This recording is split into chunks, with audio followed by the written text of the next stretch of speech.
चलो स्टार्ट करते हैं आज की क्लास। तो हमने अब तक मेजरली सारे पोर्शन कर लिए हैं।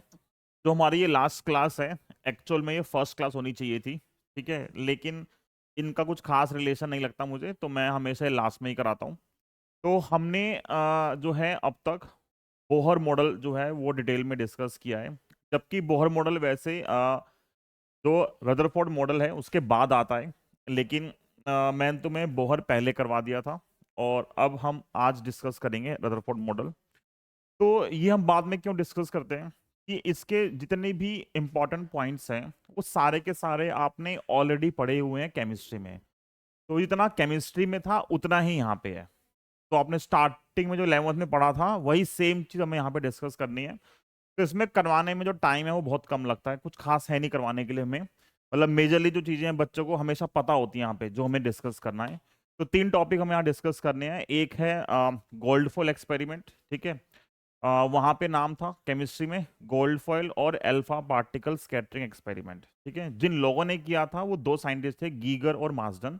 तो उनके नाम पे फिजिक्स में हम यूज करते हैं कि या तो गोल्ड फॉल एक्सपेरिमेंट या फिर गीगर मार्सडन एक्सपेरिमेंट। सेम चीज है, कुछ अलग नहीं है। तो सेटअप क्या था? बेसिक सेटअप था, एक हमारे पास सोर्स था अल्फा पार्टिकल का।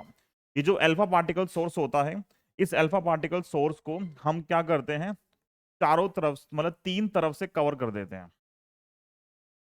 तीन तरफ से इसको हमने कवर किया हुआ है, किससे? जनरली इसको लेड ब्लॉक से कवर करते हैं। कोई भी रेडियो एक्टिव सोर्स होता है उसको कवर करने के लिए क्या होते हैं, लेड ब्लॉक्स होते हैं। पीबी यूज करते हैं, पीबी की मोटी मोटी चादरें होती हैं वो हम यूज करते हैं। क्यों यूज करते हैं? क्योंकि बाकी रेडिएशंस को ये ब्लॉक कर देता है, ठीक है। तो यहां से सिर्फ एक तरफ की ओपनिंग होती है जिससे अल्फा पार्टिकल आगे जाता है।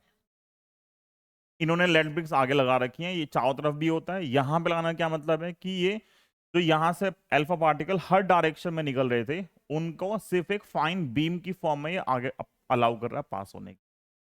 ये हमारे पास यहां से अल्फा पार्टिकल सिर्फ इस पाथ से आगे जा रहे हैं। ये गोल्ड फॉयल है। इस गोल्ड फॉयल पे पार्टिकल आगे टकराएंगे, और टकराने के बाद क्या होगा, वो अलग अलग एंगल पे स्कैटर्ड होंगे। तो जहां जहां वो स्कैटर्ड होंगे हमें वो मेजर करना है। उस मेजरमेंट के लिए यहाँ पे एक ये स्क्रीन है, ये जो स्क्रीन है इसको बोलते हैं ZNS स्क्रीन, ठीक है।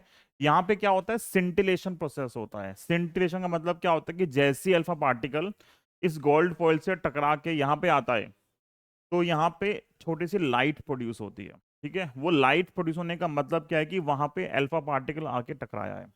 तो अलग अलग एंगल पे डिटेक्टर का यूज करके हम ये मेजर करते हैं कि कितने पार्टिकल्स यहाँ पे आके टकरा रहे हैं, मतलब कितनी बार सिंटिलेशन होगा। जितनी बार सिंटिलेशन होगा उतने पार्टिकल्स यहाँ पे आके टकराएंगे, ठीक है। तो हम वो टाइम के साथ मेजर करते हैं कि अलग अलग एंगल पे कितने पार्टिकल्स यहाँ पे आके टकराते हैं। तो इस एक्सपेरिमेंट से क्या किया, पार्टिकल्स आ रहे हैं, हमने इस डिटेक्टर को पूरा मूव किया अलग अलग एंगल पे, और मेजर किया कितने एंगल पे जनरली कितने पार्टिकल्स आके टकराते हैं।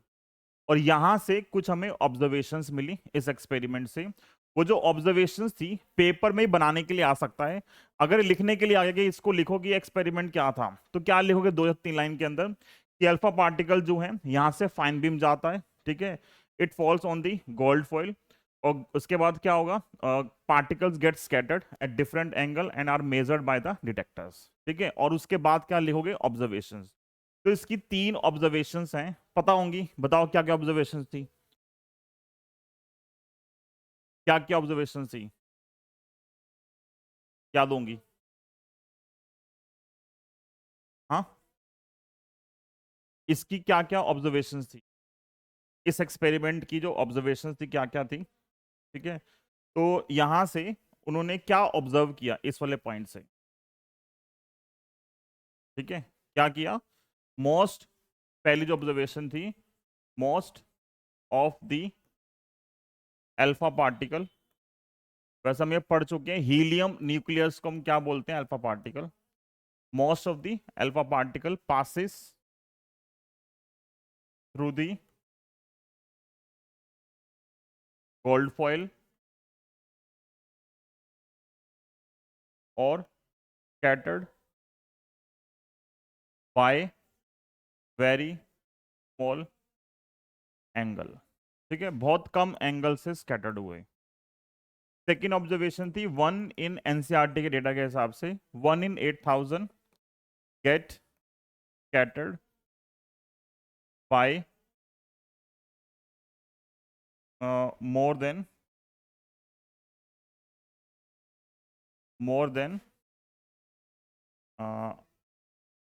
90 डिग्री एंगल, ठीक है, बहुत कम 1 इन 8000 जो है वो स्कैटर होता है किससे, 8 मतलब मोर देन 90 डिग्री के स्कैटरिंग एंगल से। और लास्ट इसकी ऑब्जर्वेशन थी वेरी फ्यू गेट रिबाउंडेड और हैव स्कैटरिंग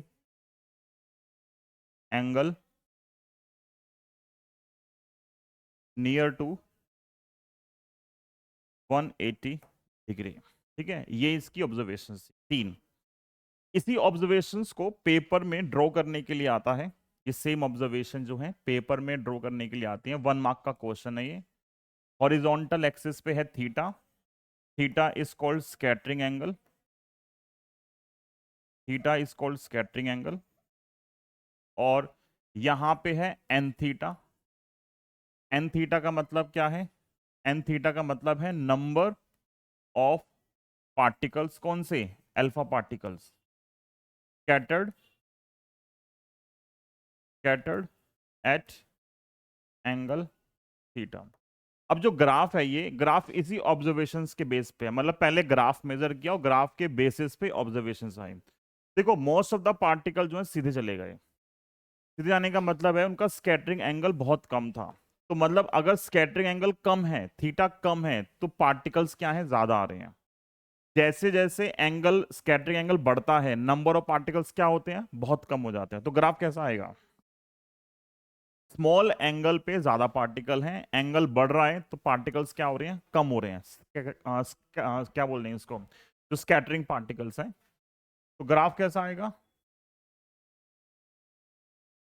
ग्राफ कैसा आएगा इस टाइप से कि थीटा बढ़ रहा है और थीटा बढ़ने से जो नंबर ऑफ स्कैटरिंग पार्टिकल्स हैं वो क्या कर रहे हैं, डिक्रीज कर रहे हैं, ठीक है। तो एक ये ग्राफ पेपर में 1 मार्क में ड्रॉ करने के लिए आ सकता है कि draw the variation of number of scattered particle with scattering angle theta, ठीक है। ये आया भी हुआ पेपर के अंदर क्वेश्चन। ये 3 ऑब्जर्वेशन है और ये इसका पॉइंट है। इन्हीं ऑब्जर्वेशंस को, ठीक है, इन्हीं ऑब्जर्वेशंस को कन्वर्ट कर दिया सिग्निफिकेंस के अंदर कि यहां से मैं एटम को कैसे पढ़ूंगा, इससे मुझे एटम के बारे में क्या इंफॉर्मेशन मिलती है। अगर मोस्टली पार्टिकल सीधा चले गए, मोस्टली पार्टिकल सीधा चले गए तो इसका मतलब क्या है, इसका मतलब क्या है कि पहला पॉइंट हम लिख सकते हैं कि most of the space in an atom is empty, ठीक है। जो मोस्टली स्पेस है एक एटम के अंदर वो क्या है, एम्प्टी है, तभी पार्टिकल क्या कर रहे हैं, सीधा जा रहे हैं, ठीक है। क्योंकि ज्यादातर पार्टिकल जो हैं बहुत कम एंगल पे होते हैं, तो पॉजिटिव चार्ज, ठीक है, is present at the centre of atom called, क्या बोलते हैं जहां पे होता है सेंटर, कॉल्ड न्यूक्लियस, ठीक है। और third point, electron revolve, electrons are present around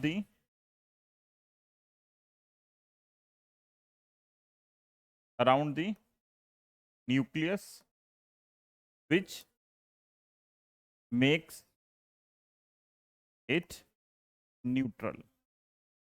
ये जो है सिग्निफिकेंस है किस चीज का, उन रिजल्ट्स का, ठीक है। इन्हीं सिग्निफिकेंस ऑफ रिजल्ट को उन्होंने क्या कर दिया, कन्वर्ट कर दिया किसके अंदर, यहीं से बना रदरफोर्ड मॉडल। तो अगर बोले कि right the Rutherford model of atom, वो भी सेम ही है, सेम चीज है वो भी, ठीक है। आगे मैंने लिखा हुआ है तो भी सेम चीज है। ठीक है, थोड़ा बहुत वैसे थर्ड वाला पार्ट चेंज कर देंगे, क्योंकि वहां पे हम क्या लिखते हैं मेन मॉडल के अंदर कि इलेक्ट्रॉन रिवॉल्व करते हैं around nucleus in different orbits. तो बस ये चेंज कर देंगे, बाकी सब जो है वो सेम है। ठीक है, और जो मास होता है, यहाँ मैंने सिर्फ चार्ज के बारे में बात की है, जो मॉडल है वो मास के बारे में बात करता है कि मास सारा कहाँ प्रेजेंट होगा। जो मोस्ट ऑफ द मास है एक एटम का, वो उसके न्यूक्लियस में प्रेजेंट है, उसको बोलते हैं सेंट्रल कोर। एक एटम के लिए तो ये पार्ट है, this is called central core. इस सेंट्रल कोर पे सारा मास प्रेजेंट है जो न्यूक्लियस है, और इलेक्ट्रॉन अलग अलग ऑर्बिट्स में क्या कर रहे हैं, रिवॉल्व कर रहे हैं। ठीक है, तो ये एक पार्ट हमारे पास ये है सिग्निफिकेंस ऑफ रिजल्ट का। अब यहां से इसी चीज के लिए एक ग्राफ और हमें डिस्कस करना है, कर दूं चेंज मैं इसको। नेक्स्ट पार्ट देखो,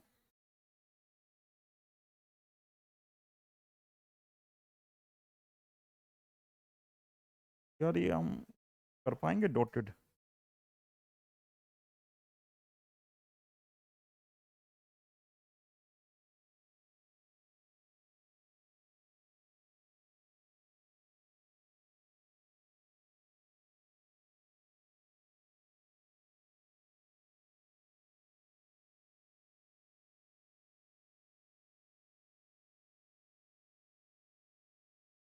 देखो ये है न्यूक्लियस,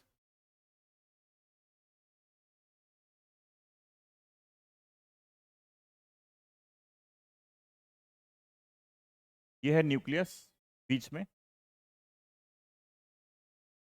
और इलेक्ट्रॉन्स यहां से आ रहे हैं अलग अलग डायरेक्शन से। तो जो इलेक्ट्रॉन यहां से इधर आ रहा है, वो इलेक्ट्रॉन मान लो ऑलमोस्ट चला गया सीधा। ठीक है, तो यहां से आ रहा है, का डिफ्लेक्शन ज्यादा, जो और आ रहा है उसका और डिफ्लेक्शन, जो पास आ रहा है उसका ज्यादा डिफ्लेक्शन, जो और पास आ रहा है उसका और डिफ्लेक्शन, और यहां पे पार्टिकल क्या कर रहा है, रिबाउंड कर रहा है। तो ये क्या है, ये इलेक्ट्रॉन की ट्रेजेक्टरी है जो इस न्यूक्लियस के पास से मूव कर रहा है। जितना हम दूर थे, जितना हम इस न्यूक्लियस से दूर हैं, उतना जो स्कैटरिंग है वो कम हो रही है। जितना हम पास आते जा रहे हैं, उतनी स्कैटरिंग क्या है, बढ़ती जा रही है। तो अगर मैं किसी भी पॉइंट पे निकालूं यहाँ पे, अगर मैं यहाँ किसी भी पॉइंट पे निकालूं, एंगल कितना देखो, इस लाइन के लिए ये एंगल है थीटा, इस लाइन के लिए ये एंगल है, यहाँ के लिए ये एंगल है, इस लाइन के लिए ये एंगल है थीटा, यहाँ के लिए ये एंगल हो गया थीटा।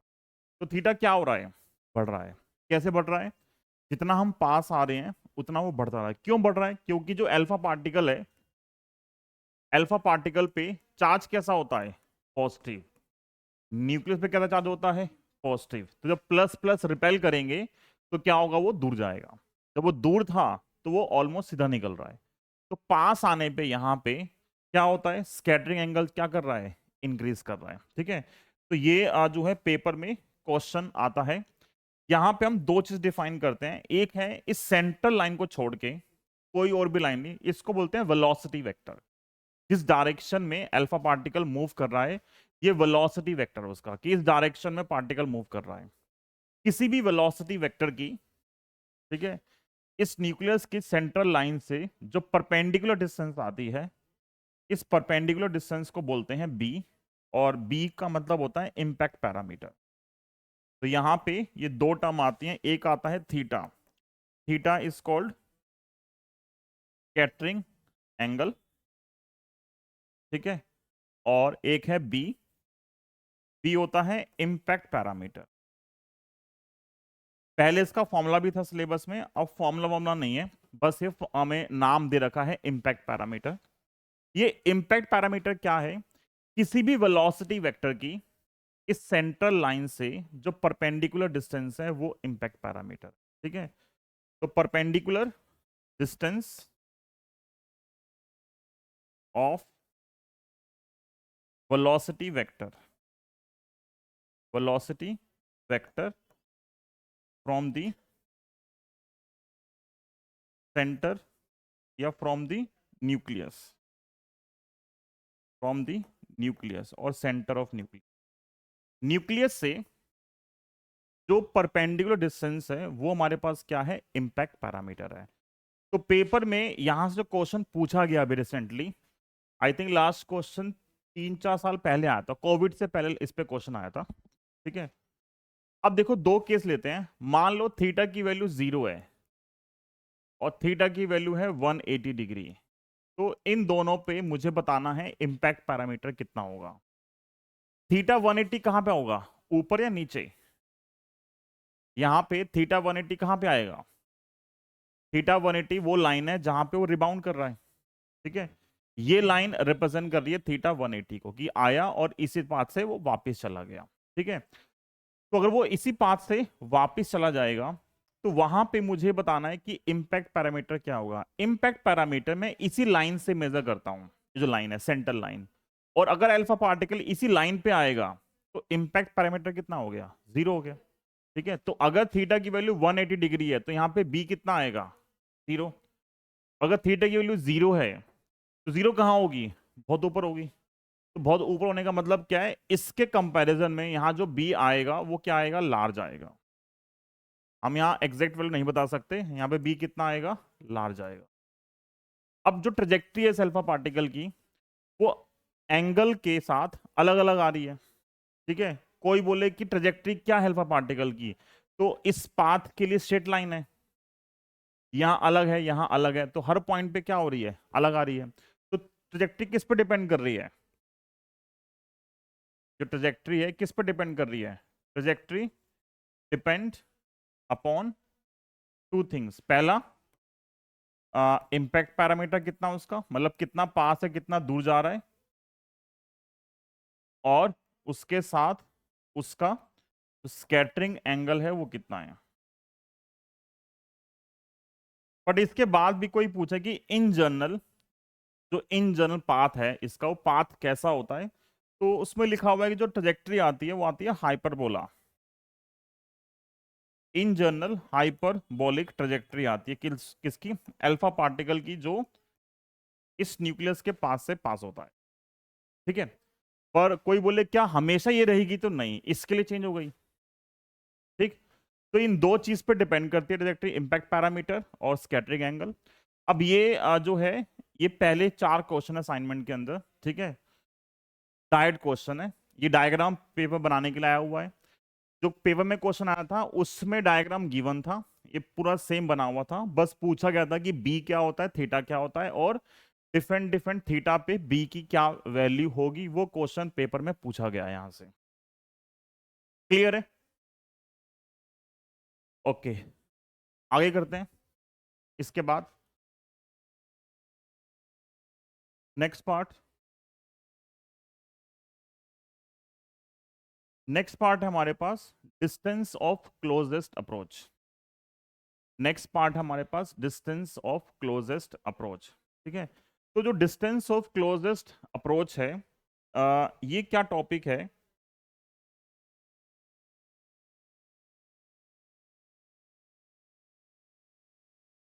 मान लो बीच में न्यूक्लियस था, बीच में हमारे पास न्यूक्लियस है। ठीक है, और एक अल्फा पार्टिकल है वो यहां से स्टार्ट करता है, अल्फा पार्टिकल है एक, वो यहां से स्टार्ट करता है और वो अराउंड न्यूक्लियस की तरफ जा रहा है, वो यहां तक पहुंच पाया और वो यहां से वापस पलटी मार गया। ठीक है, यहां तक गया और यहां से वापस आ गया।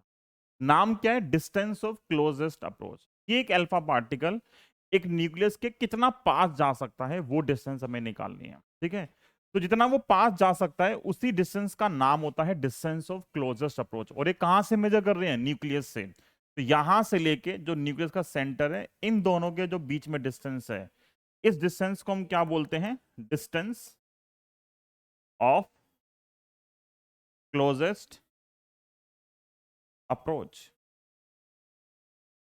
ये है हमारे पास डिस्टेंस ऑफ क्लोजेस्ट अप्रोच। ठीक है, आर नोट जो है, तो मुझे डिस्टेंस फाइंड करनी है। यहां पे अल्फा पार्टिकल मूव कर रहा है, हीलियम न्यूक्लियस, वो विथ सम काइनेटिक एनर्जी जा रहा है, और यहां पे जाने के बाद वो यहां से वापस पलटी मार गया। ठीक है, तो जिस पॉइंट पे पलटी मारेगा वो उस पॉइंट तक वो उसके क्लोजेस्ट जा पाया, किसके, न्यूक्लियस के। मुझे ये डिस्टेंस फाइंड करनी है। तो पेपर में जो अभी तक पूछा गया है वो न्यूमेरिकल पूछा गया है इससे, पर डेरिवेशन भी 2 स्टेप की है, कुछ खास नहीं है करने के लिए इसमें। देखो यहाँ पे इसमें सिर्फ काइनेटिक एनर्जी और बहुत दूर है इससे, ठीक। जैसे से पास आ रहा है, ये जो मान लो न्यूक्लियस है वो इस एलिमेंट का न्यूक्लियस है XAZ का, तो इसमें नंबर ऑफ प्रोटॉन्स हैं Z, एक प्रोटॉन पे चार्ज E, तो Z पे कितना चार्ज आएगा ZE, और यहां जो चार्ज है वो क्या है +2E।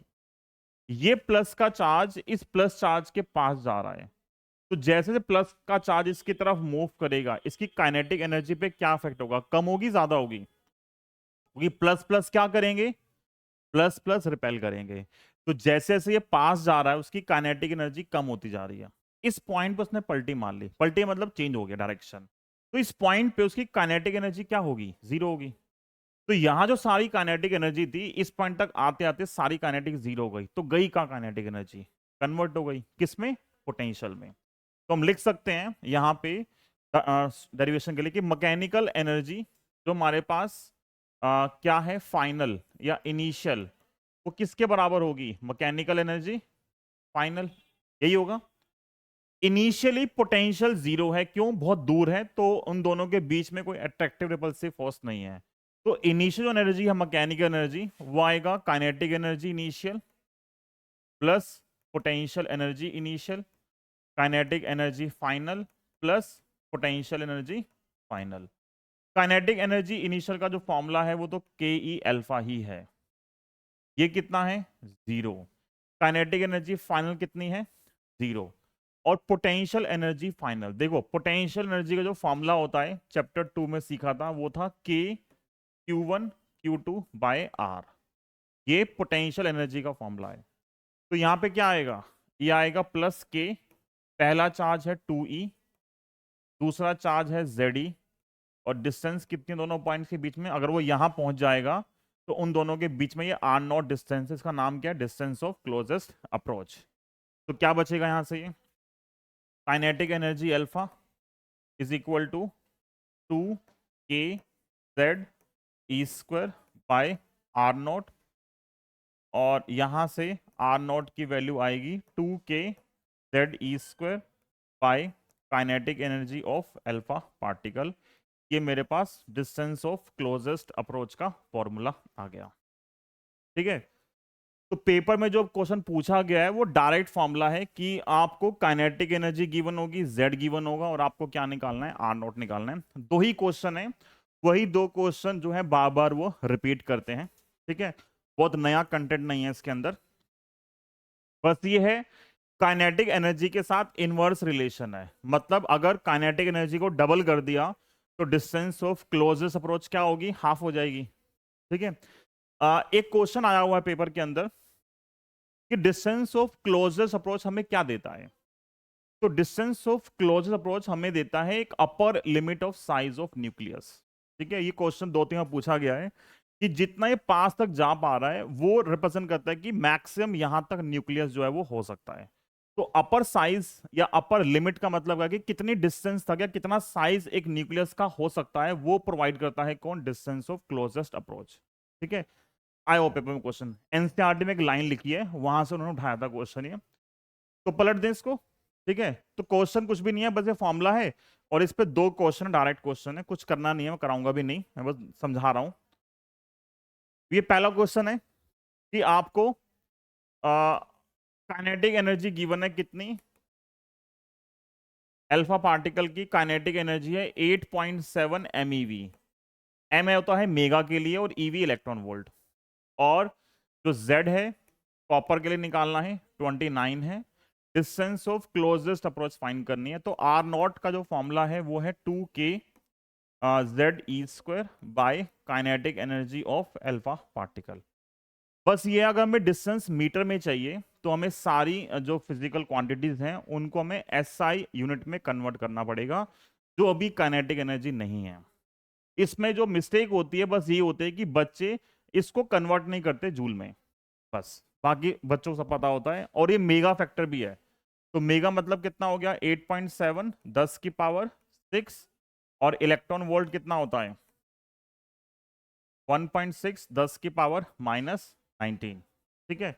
तो क्या आएगा ये अब 2, के कितना है 9, 10 raise to the power 9, z की वैल्यू कितनी है 29 और e की वैल्यू है 1.6 10 की पावर -19 स्क्वायर और divide by kinetic energy of alpha particle वो है 8.7 और 10 की पावर 6, 10 की पावर 6 आया है इस मेगा की वजह से, और 1.6 और 10 की पावर -19, ये एक पावर कैंसिल हो गई, इसको सॉल्व कर लेना DIY,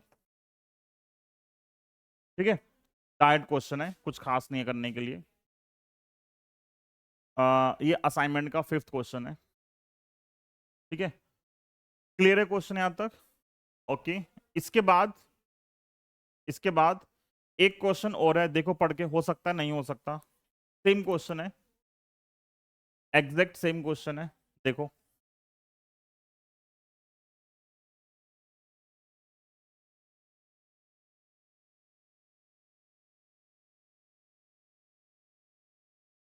इसमें थोड़ा सा लैंग्वेज का झोल मार दिया इसने। वो डिस्टेंस ऑफ क्लोजेस्ट अप्रोच जो है वर्ड, ठीक है, के लिए इसने क्या यूज किया, अल्फा पार्टिकल अप्रोच कर रहा है न्यूक्लियस को, ठीक है, before it comes momentarily to rest and reverse its direction. तो जिस पॉइंट से पलटी मारता है वो डिस्टेंस क्या होती है, डिस्टेंस ऑफ क्लोजेस्ट अप्रोच। तो उसने पूरा डिफाइन कर दिया, ये डेफिनेशन भी होगी ना इसकी। और पहला पार्ट ये हो जाएगा। सेकंड पार्ट है how will the distance of closest approach be affected. जो बी पार्ट है, आर का फॉर्मूला था 2k z² by kinetic energy of alpha particle. अगर काइनेटिक एनर्जी को डबल कर दिया, अगर काइनेटिक एनर्जी को डबल कर दोगे तो क्या होगा, जो डिस्टेंस ऑफ क्लोजेस्ट अप्रोच है आर डैश, वो क्या होगी, इनिशियल वैल्यू की हाफ हो जाएगी, ठीक है, इनिशियल वैल्यू की हाफ। क्लियर है यहां तक? ये दो क्वेश्चन है जो बोर्ड में पूछे गए हैं अभी तक, ठीक है, डायरेक्ट क्वेश्चन दोनों के दोनों। ये 6 क्वेश्चन है असाइनमेंट का, ये 6th है, वो 5th था, और जो पहले 4 क्वेश्चन थे वो हमने थ्योरी में डिस्कस कर लिए। अब यहाँ पे क्या है, एक है रदरफोर्ड मॉडल, कि रदरफोर्ड मॉडल क्या था। तो जो मैंने अभी सिग्निफिकेंस लिखे थे, ठीक है, किसके, उस एक्सपेरिमेंट के, वही किसमें लिखे गए थे, रदरफोर्ड मॉडल के अंदर। तो 3 उसके पॉइंट्स आते हैं हमारे पास, ठीक है, देखो तीनों पढ़ के कि सेम है जो हमने अभी लिखे थे।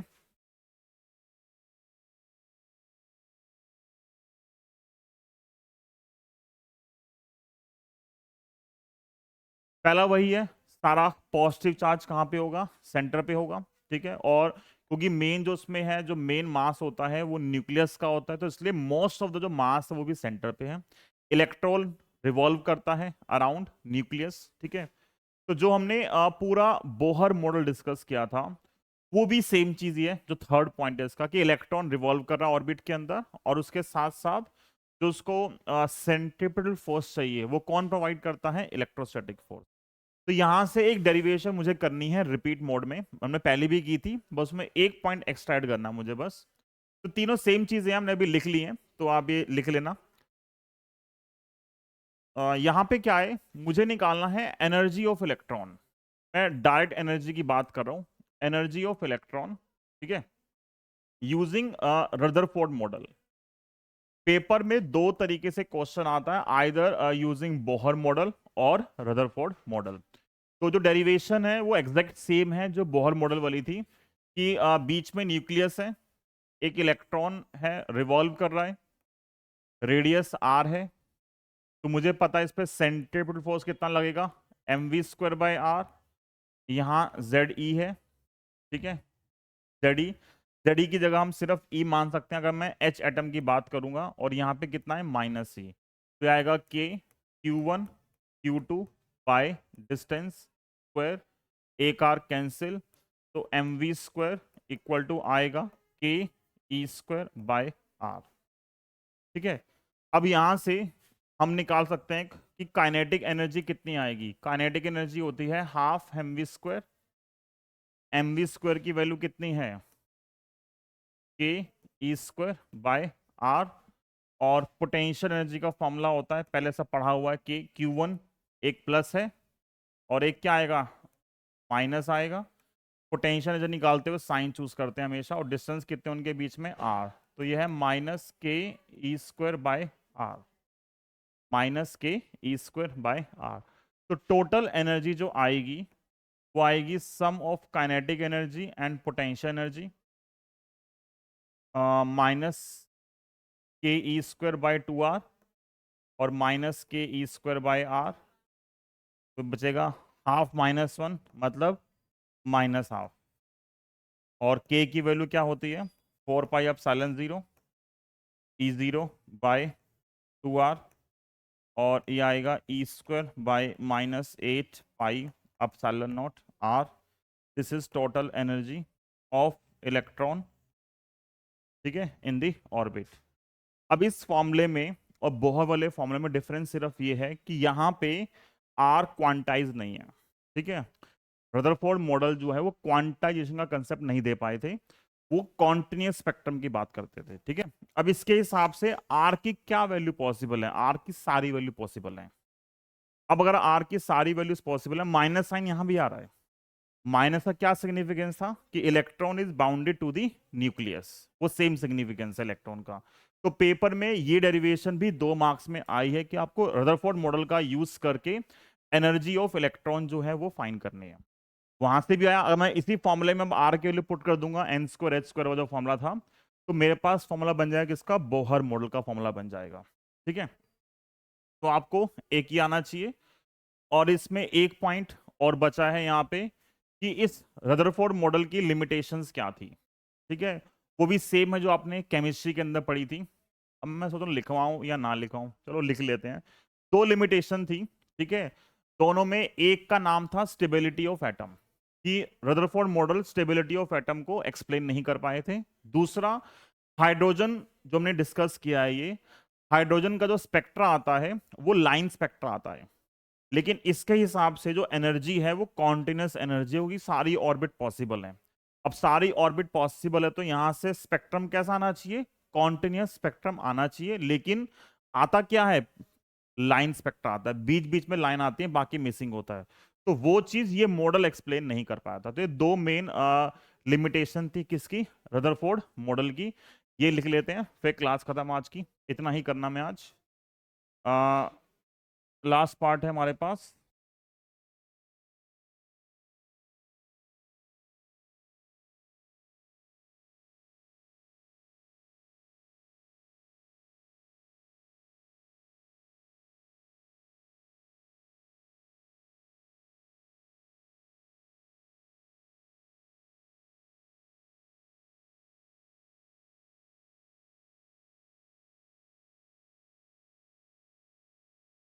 जब मैंने एक स्लाइड हट गई है एक, तो लिमिटेशन, भाई साहब क्या कर रहे हैं, लिमिटेशन, ठीक है। तो लिमिटेशंस में क्या है, 2 लिमिटेशंस थी। पहला जो था लिमिटेशन, वो आप खुद भी लिख सकते हो वैसे तो, पहला था स्टेबिलिटी ऑफ एटम। फर्स्ट जो लिमिटेशन थी वो थी स्टेबिलिटी ऑफ एटम, ठीक है। When electron revolve around the nucleus, it must emit EM radiation, ठीक है, इलेक्ट्रोमैग्नेटिक थ्योरी, ठीक है। Due to which, due to which energy of electron must decrease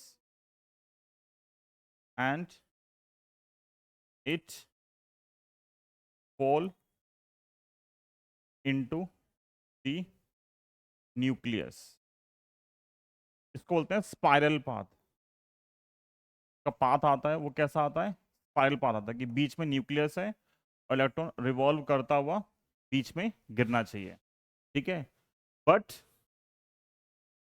atom is stable, तो he could not explain the stability of atom। सब chemistry में भी था, ये पढ़ा होगा ना, लिखा हो ना लिखा हो अलग बात है। दूसरा था line spectra.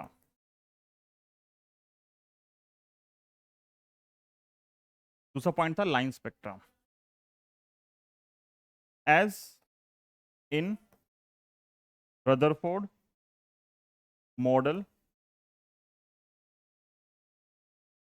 Electron can move in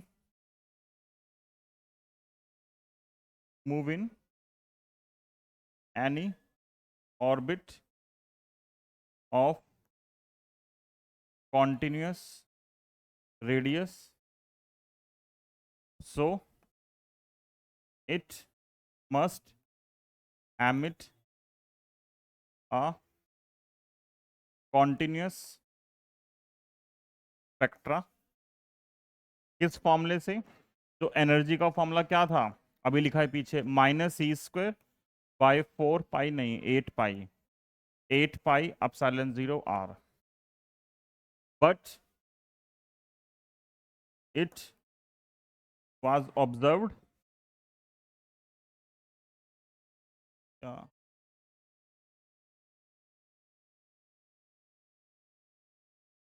but hydrogen atom has line spectra। सिर्फ कुछ कुछ लाइंस होती हैं जहां पे हमें मतलब वेवलेंथ मिलती है, कॉन्टिन्यूस स्पेक्ट्रा नहीं मिलता।